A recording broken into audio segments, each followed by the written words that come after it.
Bonjour tout le monde, je suis Amin Adjina, réalisateur de La Petite Cuisine de Mehdi et bienvenue sur Cinécran.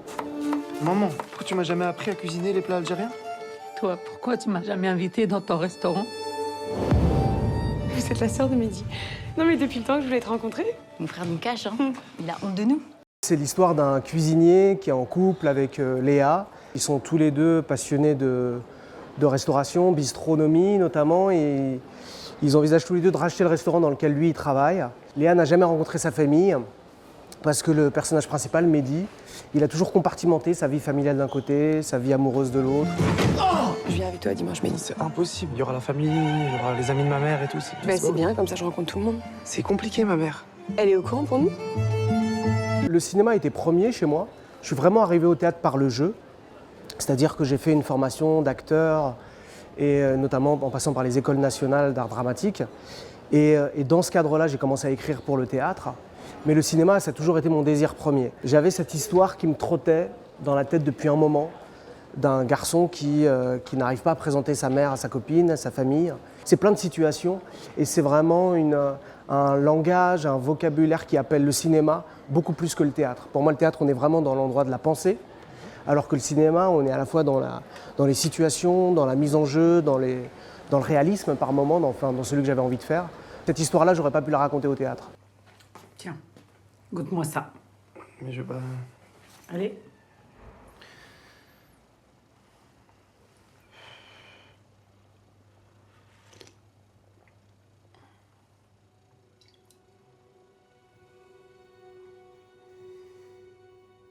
Ce qui m'intéressait dans le mensonge, c'est comment par le faux, le vrai s'exprime aussi. Et il y a toujours un jeu entre le vrai et le faux. Et comment aussi dans l'enjeu de la comédie, comment il y a à la fois de la sincérité, de l'émotion qui apparaît, mais qui est vraiment qu'on ne soit pas juste dans une pure mécanique du mensonge, mais comment le mensonge, il implique, et puis ça met en jeu les différents personnages et leurs rencontres. Quelque chose qui s'épaissit à l'endroit du couple. Comment en fait on est à la fois rattrapé par des choses des questions qu'on n'a pas voulu aborder, et comment ils vont se retrouver au cœur de ces questions-là, parce qu'à force parfois de mettre des choses de côté, finalement elles vous reviennent à un moment donné. Et il faut bien, et tout l'enjeu du film, c'est qu'à un moment il faut bien affronter à la fois qui on est aujourd'hui, qui on a été et qu'est-ce qu'on a envie de devenir. Et notamment tout seul et à deux. Alors? Elle est incroyable, ta sauce. T'as mis quoi dedans? Je vais pas te donner mes secrets. Ça se mérite. Comme tout le monde va, de par le mensonge qui a été mis en place, etc., et la découverte du mensonge, tout le monde va se retrouver un peu à poil et va devoir se dire les choses. Avec, malgré tout, toujours une forme qui est importante pour moi, mais une forme de pudeur aussi quand même.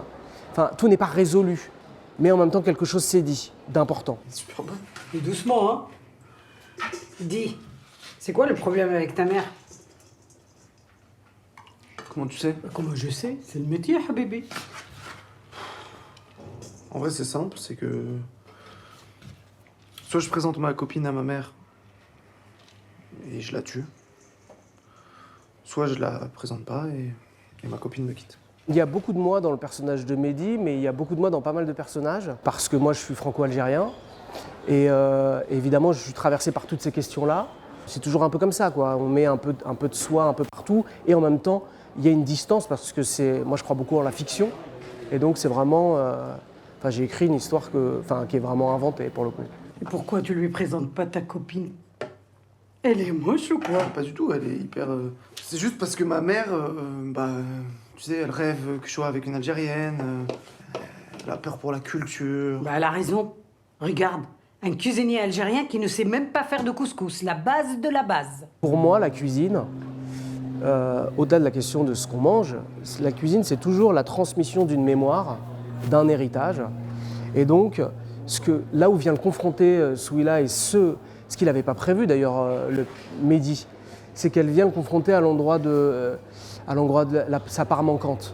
Et en fait, dans sa cuisine, dans l'endroit où il s'exprime, il y a une part manquante. et qui est liée à différentes raisons. C'est ce qu'il lui dit, mais moi j'ai pas appris, etc. Mais en même temps, elle vient le confronter à cet endroit-là parce que elle sent que c'est un être en construction, en fait. Et d'ailleurs, ce personnage de Souila, c'est vraiment quelqu'un qui vient tout le temps, c'est le personnage pour moi par qui la vérité arrive, et qui vient toujours confronter les autres, quels qu'ils soient, les différents personnages, et qui vient les bouger. Tu veux que je fasse ta mère? Quoi? On ferait comment? Je la sens. Il y a tout le rail de l'Algérie qui monte en moi. Mais du rail tranquille. Tranquille. À la fin, elle-même va être bougée.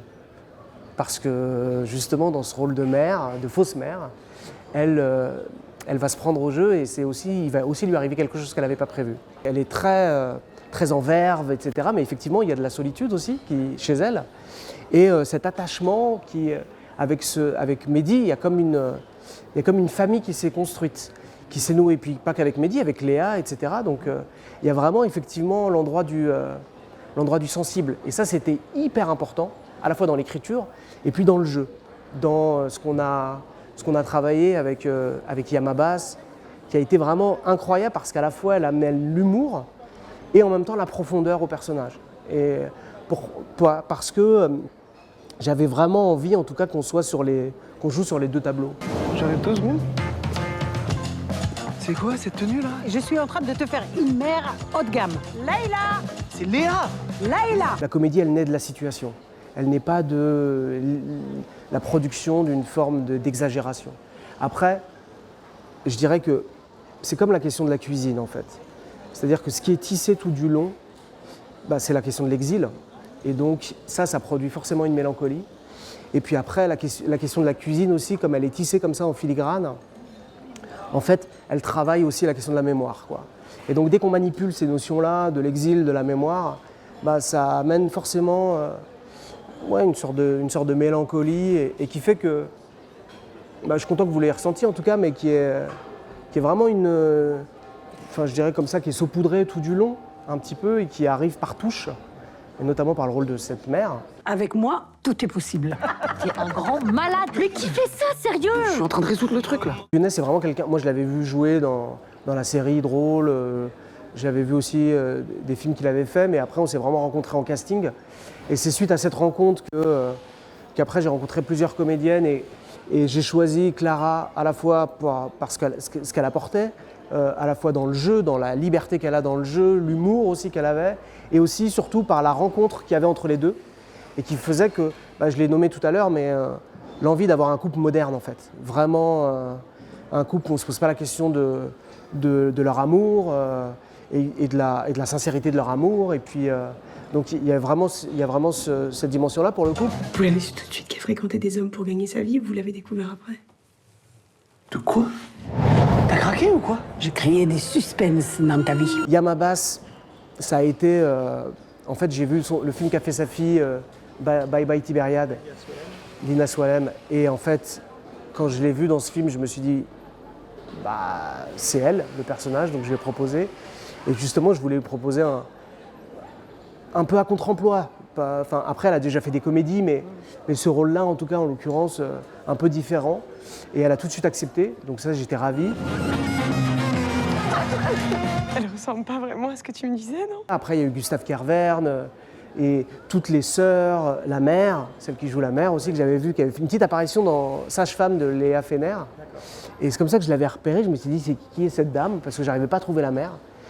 Et elle nous a tous embarqués. Elle arrivait avec tout son univers. Les personnages secondaires sont hyper importants.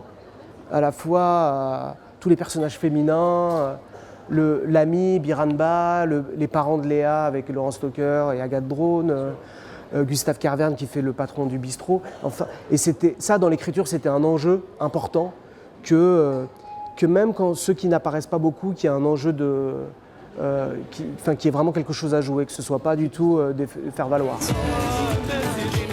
J'ai tout perdu. Peut-être pas.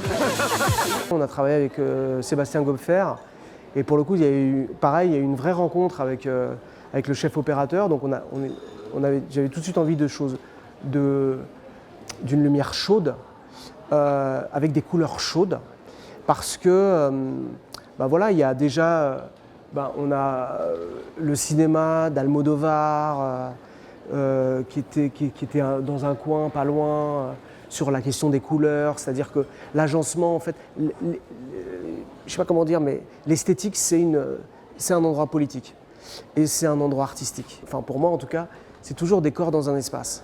Et donc, l'espace, il parle. Et ta mère, regarde. Ta vraie mère, gros. C'est pas tous les jours qu'on voit ta famille, hein.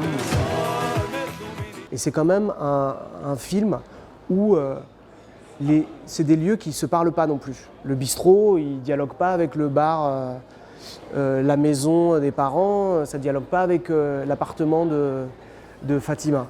Donc, ce qui fait qu'il fallait leur donner une identité forte.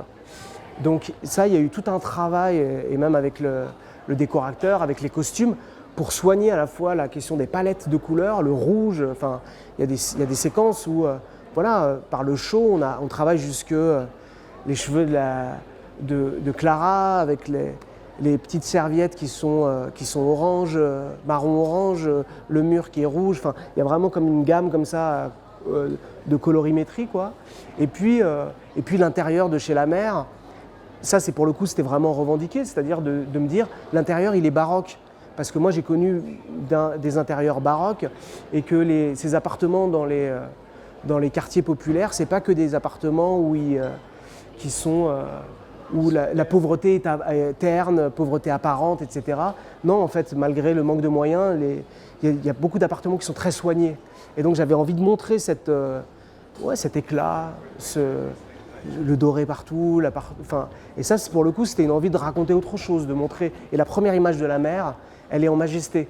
Et c'était hyper important pour moi. Après, on la voit à l'hôpital, etc. Mais au début, elle est en majesté. Tu faisais semblant, maman. Dites-lui, s'il vous plaît. On vous garde en observation. En observation. T'as entendu? En observation.